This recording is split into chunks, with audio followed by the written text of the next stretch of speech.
Praise God for this opportunity. Makamusta kayo?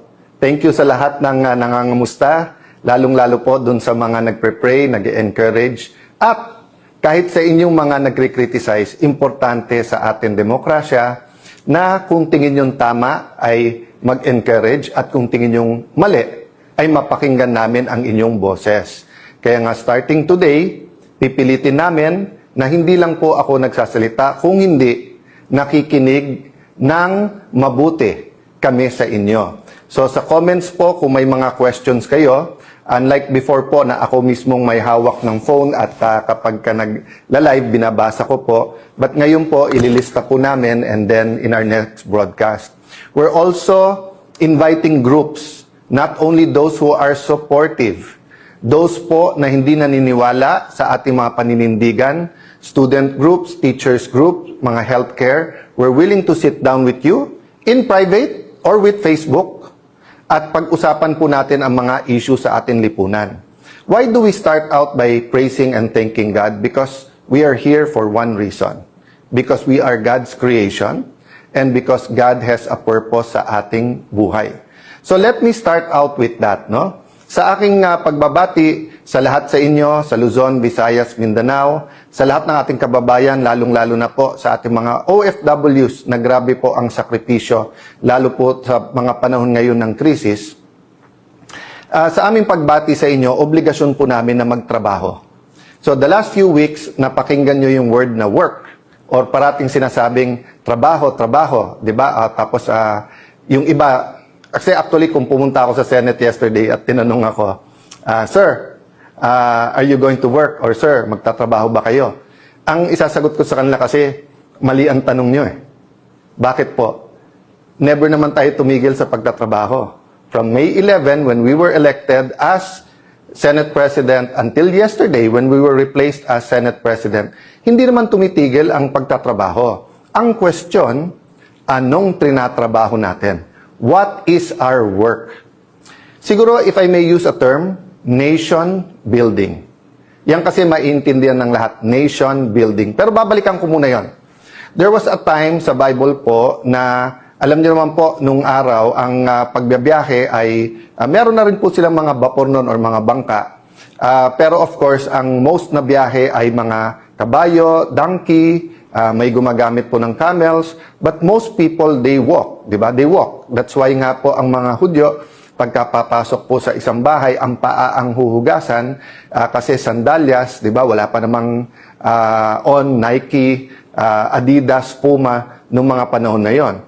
Wala rin pong mga hotel, mga Shell, Phoenix, mga gasolinahan na kompleto ng mga restaurant na may Kenny Rogers or KFC or McDo or Jollibee nun. So, nung isang beses po na maglalakbay ang mga apostles kasama ang Panginoon Hesukristo, nabasa po ng ating Panginoon Hesukristo ang pag-iisip po ng mga apostles. So, nung tinanong po siya, because they were asking each other, nagtatanungan sila, ang tanungan nila sa isa't isa, saan tayo kakain? Saan tayo matutulog? May pera ba tayo? Miracle after miracle, nasaksihan na po nila. So, ang sabi ng Panginoon Hesukristo sa kanila, seek first my kingdom and righteousness, and everything shall be added unto you. So, there are many, many lessons there. But what are the relevant lessons for us today? One, seek the kind of nation we want. Diba? Parati natin sinasabi, ganito ang gusto natin Pilipinas. Actually, mas madalas natin sabihin, ano yung Pilipinas na ayaw natin. Pero we have to envision the Pilipinas na gusto natin. So, hindi ba pag nagdadasal, let me address myself to Christians, no? Whether you're Anglican, Catholic, Evangelical Christians, di ba parati nating sinasabi sa Lord's Prayer or Apostles, yung tinuro ng Panginoon Hesukristo sa mga apostles, yung part na sinasabing, your kingdom come here on earth as it is in heaven. Ano po ibig sabihin nun? Bakit po tayo nagdadasal na yung kingdom mo sa heaven dumating dito sa earth? Kasi po perfect ang kingdom sa heaven. Walang gutom, walang injustice, wala pong nag-aaway-away, wala pong corruption, wala pong baha, kaya wala rin flood control scandal, walang may sakit, di ba? So, but it's also about a culture. So, when the British colonized Singapore, they brought the British culture. When the Americans colonized the Philippines, they brought the American culture. Kaya tayo halo-halo po yung culture because ancient times, marami ng Chinese traders, and then dumating ang Kastila, then for a short while, dumating ang mga Hapon, but that was a different story, and then the Americans until Commonwealth. So what's my point? No? My point, lesson number 1, seeking His kingdom, tapos sabi, everything comes to you. Same thing po. If we build the kind of environment, the kind of culture, the kind of nation we want, hindi na natin kailangan pag-usapan yung corruption, yung equality, lack of opportunity, because magiging built-in na yon. So despite miracle after miracle, the Lord Jesus had to remind the apostles, huwag nyo nang isipin anong kakainin nyo.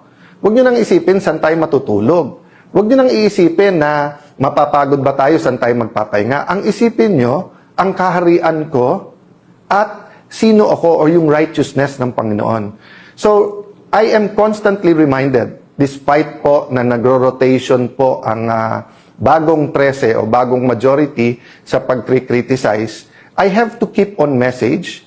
I have to continue talking to you and explain what we're fighting for.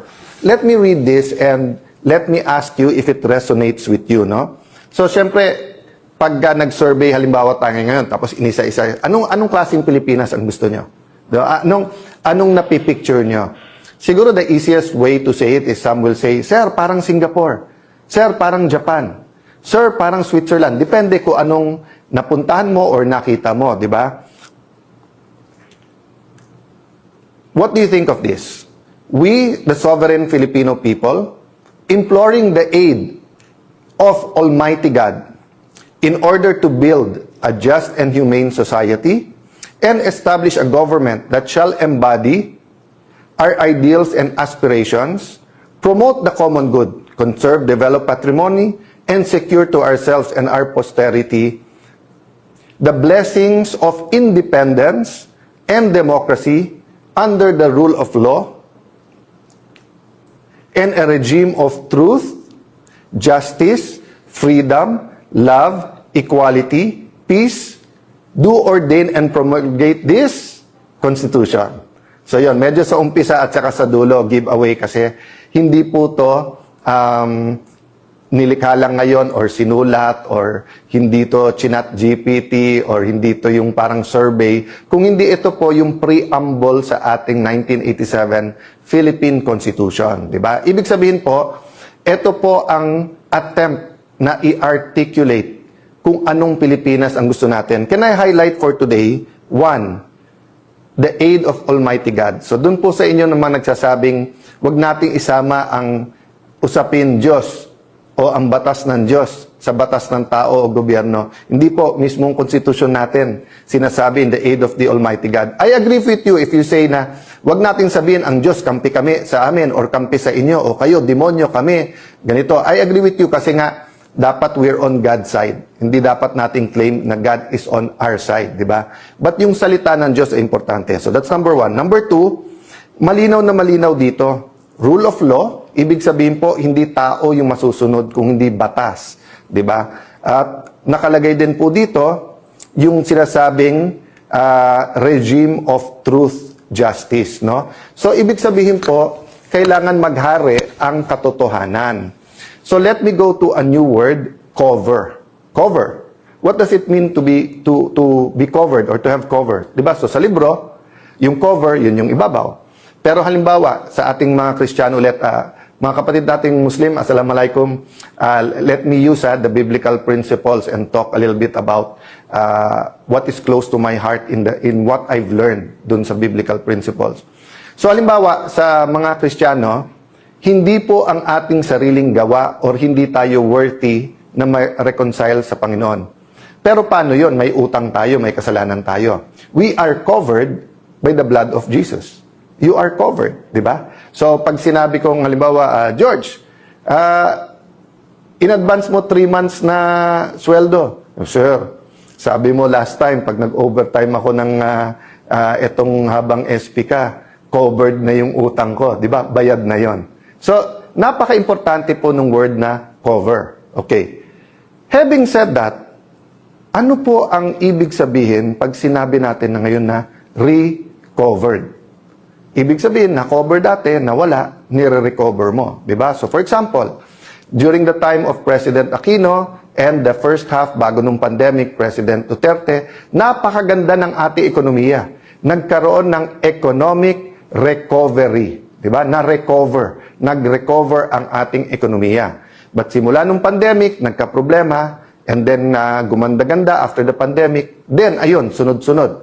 Yung ating flood control scandal, actually, ano lang po yun. Yun siguro ang pinakamalaki. Pero napakadami pa na systematic corruption na hindi na pag-uusapan. And then, of course, nangyari itong Ukraine-Russia conflict at tapos yung Middle East, nakakatapos lang pero we still feel the effects. So what I'm saying, again, our economy is suffering. We have to recover. Okay. So, in terms of nation building, yung 13 po ngayon o yung majority led by Senator Lacson, Senator Soto, Senator Win Gatchalian, of course, as the Senate President, the two Senator Tulfos, Rafi, and Erwin, I will not take it away. They want to build a nation. Don't take it away from us. Yung amin pong grupo want to build a nation. So, good faith po tayo. Meron kayong vision of a nation you want to build. Meron kaming vision nung gusto natin i-build. Pero tanong ko, anong regime? Regime of truth and justice ba? Kasi kung regime of truth and justice, let me tell you, mga kababayan, there are two groups now. Those who want to uncover the truth and those who want to cover up the truth. Dalawa lang po ha, dalawa lang po. So pwedeng one who wants to uncover, di ba? One who wants to cover up. O, ulitin ko ha. One who wants to cover up, wants to uncover. O, so dalawa lang parati yan. Dalawa lang ha. Kung ano man ang ating kulay, politika, ang punto po, we have to meditate, we have to pray, we have to make a decision. Bakit po?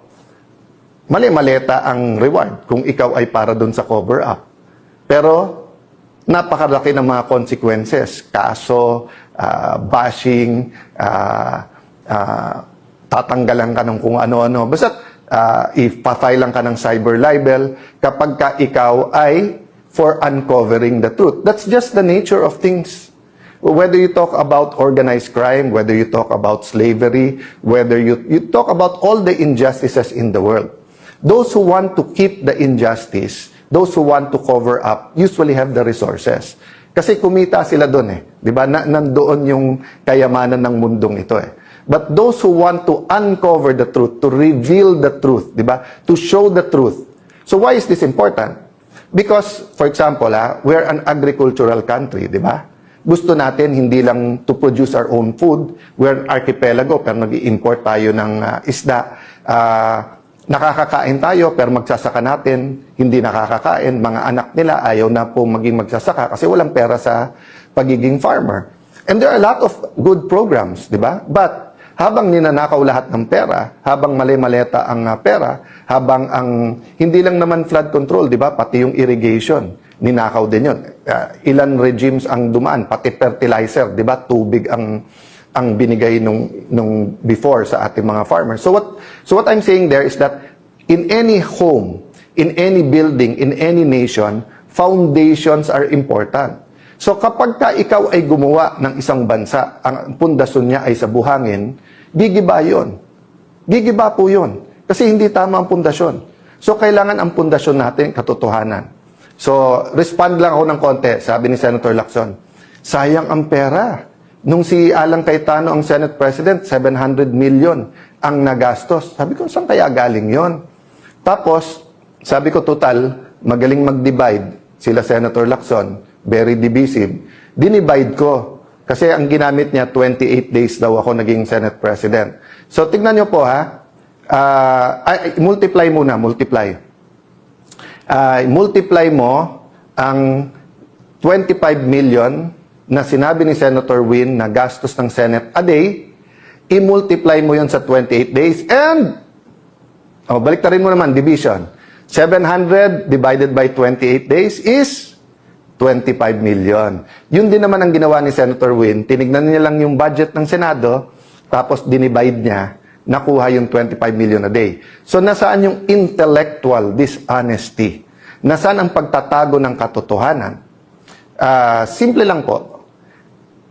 Kahit sino po ang Senate President, 25 million a day ang gastos ng Senado kung ganun kasimple ang computation mo. Meaning, yung budget ng buong Senado divided by the number of calendar days. Di ba? So, may nabasa po ako, sorry, nakalimutan ko kung sino mismo nagsabi. Sabi niya, statistics is like a bikini. Ulitin ko statistics is like a bikini. Why? What it shows is very revealing, but what it hides is essential. So makikita nyo po, ni-reveal niya, parang pang-intriga, di ba? Kasi magaling naman talaga sila mang-intriga eh. Nagte-take turns lang naman po. Si Raffy Tulfo, si Erwin Tulfo, si Senator Ping Lacson, tapos yung iba sa grupo nila, yung tag team lang yun, para kayo naman mang-inis kay Alan, kayo naman magkalat ng hindi totoo, kayo naman magkalat ng ganito. Palabasin natin ang gulo-gulo, di ba? Again, ano yung intent? Para hindi malaman ang buong katotohanan tungkol sa korupsyon sa ating bansa. But let's be intellectually honest. Whoever was SP nun, ganun din ang gastos. Question. Pero bakit sila one day may napasa? I challenge all the congressmen and senators. 1998 pa lang, congressman na po ako. Naging konsyal po ako, for a short while po, vice mayor. Naging member po ako ng House of Representatives. 4 na term po, 4 na term. Pangatlong term ko na po to bilang senador. I was privileged, no? God honored me by allowing me to be speaker and then for Senate President kahit maikse. I challenge lahat ng congressman, senador. Prove me wrong. Sa huling 3 araw, yung Monday to Wednesday, kapag kayo po ay session, dyan po ang ratsadahan. Kasi lahat ng pang second reading, i-second reading na natin. Lahat ng pang third reading, i-third reading na natin. Lahat ng, halimbawa, 7 ang nakapila sa Senate or 20 nakapila sa House sa interpellation. Kakausapin na ng majority leader yon or mag-uusap majority-minority leader. Pare, isa na lang magtanong, pasa na natin to. Yun po talaga ang ano doon. But what did the group of Senator Win and Senator Lacson do? Since May 11 po, hanggang yesterday, hindi po sila naglagay ng mga miyembro ng committee nila as minority. Sila po ang ayaw magtrabaho. Hindi po sila naglagay ng mga miyembro para hindi mag-function yung mga committee. Question. Paano po yung mga ready na for BICAM na ipapasa? Yung po ay inauthorize namin. Tatandaan nyo po, May 13, yung pong inatake ang Senado, yung pong sa NBI na sinasabi lang ngayon na halatang halata na ngayon ay part ng kanilang plano na sa aming binibintang. Alam nyo po ba na the next day po ay meron pong BICAM tungkol sa voucher system sa DepEd. Yun po ay nakakasana sa House of Representatives. Nag-confirm ako, tinawagan ko mismo si Speaker D na pupunta po ako doon. Tapos nagkagulo. Kinancel nila po yun. Kung hindi ako nagkakamali, si Senator Bam Aquino ang chairman nun, ang magpapatuloy nun. Meron, napakarami pong hearing. Yung hearing si Senator Pia tinuloy. Yung kay Senator Pangilinan, nagtanong naman siya sa floor, pero sunod-sunod na batiko sa iba't ibang mga pahayagan at online, kawawa daw yung farmers, dumating po sa Senate, tapos pagkatapos hindi pinakinggan. Kawawa po talaga kasi nagamit sila. Kasi pwedeng ituloy ang hearing. Hindi nila tinuloy. So yung sinasabi po nilang hindi nagtrabaho, waling-waling po yun. No? Walang katotohanan, panay kasinungalingan. No? And that's why yesterday po, ang main na inuna nila ay isang bill na maganda, na gusto natin lahat, na walang ano. Ang joke nga namin, naalala nyo yung 1990s, yung pag tinanong ng bata na, anak, parang wala kang ambisyon. What's your plans? At sasabihin ng anak, ang plans ko, mami, may sampagita, may gumamela, may orchids. Kasi plants pala yon, hindi plans. So, nung tinanong yung majority, what's your plans for the special session? Waling-waling pala, di ba? So, huwag na tayong maglokohan. Yung kahapon, kasi may 13 na kayo, at gusto nyong palitan ang Senate President kasi gusto nyo tuloy-tuloy na yung impeachment at ang gusto nyo, grupo nyo ang magdikta ng tempo through the presiding officer. That's been very clear to us from the start, di ba? Nung February pa, nung ipepwesto natin si Senator Loren Legarda bilang Senate President, yun na sinabi, hindi sila papayag dahil impeachment ang importante. Pero number 2 lang pala yung impeachment. Ang number 1, yung cover-up dito po sa flood control at napakarami pang iba. Kaya, ang message ko kay Senator Lacson, simple lang. Gusto mo, tumahimik muna ako, meditate, pray, ikaw din. Pero, Senator Lacson, napakahaba ng iyong karir. Nakilala ka bilang nag-expose, nakilala ka na sinusundan mo yung ebidensya. Of course, there have been many issues also regarding you, your family, pero yung businesses nyo. Pero, sinantabi ng Pilipino yon kasi magaling ka mag-imbestiga eh. Pero ngayon, bakit? Panay comment mo na lang sa mga witnesses, pero ayaw mong humarap sila sa committee. So, ako hindi ko sinasabi na lahat ng witnesses na to, former Marines, mga bodyguards, mga former military, active military yung iba ha, na naging security. Hindi lang ni former congressman and head of the Appropriations Committee ng House na si Saldico. Marami pa po dyan kasi alam naman po natin na parating may security naman po ang ating mga congressman, senador at mga sekretary, di ba? Alam naman po natin yon. Alam natin hindi sila pipit bingi. So, anong mawawala na may hearing na fair at pakinggan? Pero in the meantime, inuubos kami, di ba? Kaya ang susunod daw si Senator Marcoleta, di ba? So, and then si Senator Bongo. So, I wanna honor Senator Bongo, Senator Bato, Senator Marcoleta, Senator Jinggoy. Bakit? Before May 11 po, nung nag-usap-usap kami, in fact, nagkita kami May 10 eh.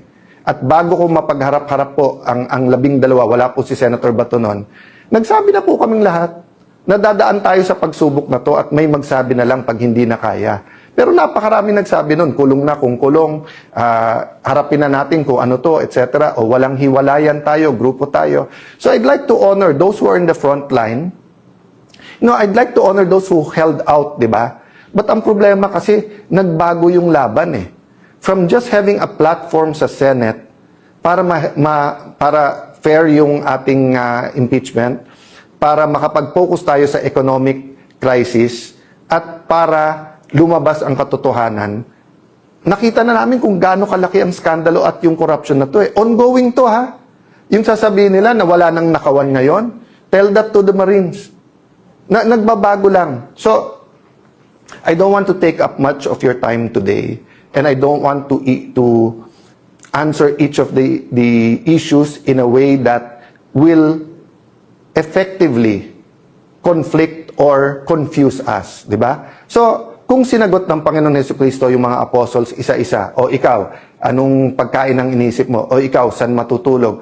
O ikaw, di ba? Kasi they were not all able, may naglilimp din, di ba? So, ang concern niya, merong bang mule or donkey o kabayo na pwedeng sakyan. Those are all valid. Di ba? Kung sasabihin ngayon ng iba, okay, paano tumahimik ka, gutom na kami, kain muna. Those are valid. And we should discuss that. Pero anong una? What's the priority? No? So, don't get mistaken. I'm talking about the principle. I'm not comparing. Ayan, babaluktutin na naman ng iba, sasabihin, kino-compare natin ang struggle. God is God. And we have to pray that we're on God's side. But there are principles He teaches us. So, di ba ano sabi ko sa inyo kanina? Nation building. At saan natin uumpisahan yung nation building? Sa pundasyon. Rule of law. Di ba? Regime of justice and truth. Kung walang justice and truth, yung binibuild po natin, para natin nilagyan ng anay. Para natin nilagyan na payat na bakal. Para nilagyan natin ng bakal yan na may kalawang na. Gigiba at gigiba din po yan. So, ang tinitignan pa lang po natin, 24-25 budget. Yung 26 budget, may nagsasabi ba na napaka-inosente yan, wala ring mga sinaksak dyan? O, going back, 2023 budget, ang sabi po ng mga ex-Marines, 2022 pa lang, may deliveran na eh. Tapos, hindi lang DPWH yan. Meron din yan po sa farm-to-market roads. Meron din daw sa school buildings. Meron silang binabanggit na noong 22, 23, BIR. So, napakarami po. Alam naman na po natin eh, na may corruption. Again, don't get me wrong. What I'm looking at is the systematical rubbing blind our people in the last few years, no? There are two systemic na pagnanakaw, di ba? Yung sistema natin sa Pilipinas na may papel ka, kailangan may lagay, di ba? So, tatlong natin kailangan tignan. Yung una, yung day-to-day corruption, na parang walang mastermind yon. Yung wala kang plaka, hinuli ka, penging 1,000. Yung nahuli ka, walang driver license, penging 1,000. Magpa-file ka ng business permit, 20,000 lang dapat mo bayad, penging 5,000. Diba? So yun, we will deal with that, and we're dealing with that, and citizens are dealing with that, churches are dealing with that, business groups are dealing with that. Pangalawa, yung systemic, yung ganun na sa Pilipinas, yan ang kalakaran. So we have to deal with that through values, through systems. But I'm talking about the systematic and continuing rubbing us blind now and using the last bastion, which is the Senate, not only to be the rubber stamp, but to be their mouthpiece para maraming issue para hindi tayo tumutok dito. So that's the sad thing, that there is an economic crisis. Naghihirap ang ating mga kababayan. So kailangan natin isabay yun, pero hindi natin pwedeng ilihis ang usapan. So in behalf of the senators I represent, in behalf of the people praying for us, in behalf of students, farmers, healthcare workers, OFWs, seafarers, na sinasabing, boss, may pag-asa pa ba ang Pilipinas? Boss, boss, hindi kami nawawalan ng pag-asa. Huwag niyo kaming bossin, kayo boss namin. Ilan politiko na ang dumaan na kayo boss? You do not cover up from your boss. You tell the boss the truth. If you tell your boss lies, he will fire you and even put you in jail. Diba? Pero ngayon po, hindi. So may dalawang boss. Boss ng cover up at saka yung boss ng gustong mag-uncover. Please meditate on that. Handa po tayo. So dati, ang capacity po natin bilang Senate President at mga kasama ko bilang mga chairman ng mga committees, gagamitin natin as a platform yon for the truth. Hindi para usigin or i-persecute ang kahit sino. Iba ang prosecute, iba yung persecute. Hindi po. We were going to use that platform. O nakita natin in less than 40 days kung paano inuga ang mga pundasyon ng Senado at inuga ang pundasyon ng ating mga institusyon at paano pinunit ang konstitusyon para lang matuloy yung cover-up. Now, we will have other platforms, other venues. And one of this venue is Facebook. So, ito lang ang tanong ko sa mga pamilya ko sa Facebook. Bakit si Senator Lacson at yung Senator Raffy Tulfo, Senator Erwin Tulfo, gumagamit din naman sila ng Facebook na tignan nyo nga sa Senate, bawat salita, tumingin lang ng ganun, gumanon, may sumusunod sa kanila di ba? O, tapos, makikita mo, pati kay Senator Lacson, yung angal ni Senator Marcoleta, pati sa CA, kahit anong committee, ini-edit, pinapaganda yung itsura, di ba? Yung sa NBI, hindi ko alam, totoo ba yun, yung talagang nag-ayos na nung hearing, or everyone is aware that it's not only mainstream, meron din social media, ba't kayo galit na galit pag nagpe-Facebook ako? Ang hilig nyo rin mag-Facebook. So, sasabihin nyo, hindi, kasi mas maraming nanonood kay Alan Cayetano, kasi nagsasabi ako ng totoo. Hindi naman parating mas maraming nanonood sa akin. Bakit last year ba? Mas maraming nanonood sa iyo. Raffy at Erwin Tulfo. Problema, nabuko kayo na may tinatago kayo. Di ba? O kung hindi lang sa sarili, para pati din sa Malacanang. So, walang perpekto sa atin. But it's time for real change. So, yun ang hiningi ko mga kababayan. Huwag po tayong susuko. Huwag po tayong manghihina. Tao din naman po ako. So, I spent a day yesterday, sabi ng asawa ko, pwede kang kumain ng sisig ngayong gabi. Kasi nga, mataas kolesterol ko Pero sabi niya, para naman matuwa ka ng konti. Tapos sinama niya yung barkada namin na medyo magaling sa akin ng konti yon, pero ka-level ko na mag-chess. So at least hindi ako talo parate. Tapos, I spent a day reflecting. Tinext ko mga kasamahan ko as a group, individually, na kailangan ito ang sitwasyon, ituloy ang laban. I thank them. Humingi din ako ng kapatawaran sa pagkukulang ko. Sabi ko, pasensya na kayo, hindi rin ako perfecto, tao din. May pagkukulang din ako sa inyo. So sa ating mga kababayan, kung may pagkukulang din ako sa inyo, hindi lang bilang Senate President, hindi lang bilang ordinary senator, even in how I articulate these issues, pagpasensya nyo. But like you, let's all do our best. Let's not lose hope. And let's keep praying. No? I still believe there will be people who will be switching sides. Sabihin nyo, hindi sir, pakonti ng pakonti tayo. Sir, iba talaga yung may pera, may kapangyarihan. Hindi po. The moment you lose hope, that's the moment. Kasi may spiritual warfare dito. No? Sabi sa Bible, meron pong principalities, authorities, spirits. Isang spirit doon yung lying tongue. Yung bumubulong, talo na kayo, wala na kayong magagawa. Total, sila kumita ka na rin. Di ba? Huwag po tayong makikinig doon. Doon po tayo sa tama.